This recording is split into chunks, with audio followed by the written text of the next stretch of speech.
Well, here we got the great blue heron and up closer in the grass, and the green heron out on that little bowed perch. I'll come over here and come right in on him this morning. Kind of foggy.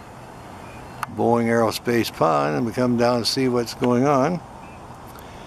We happen to find these two herons here. And again, this is the green heron. And he's sitting there fishing, sitting tight. And he's right next to the great blue heron. We'll go back, see if we can pick him up now.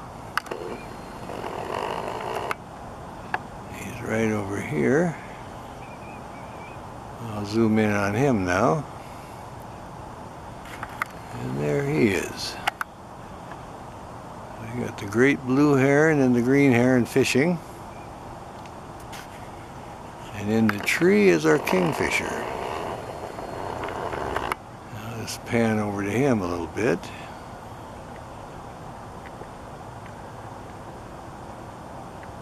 That's his favorite spot. He's here on a regular basis in that tree.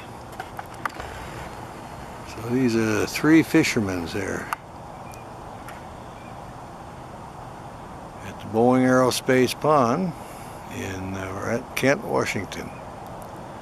And there's our belted kingfisher. That's a male. He doesn't have any of the brown stripe on his chest or bar. Alrighty.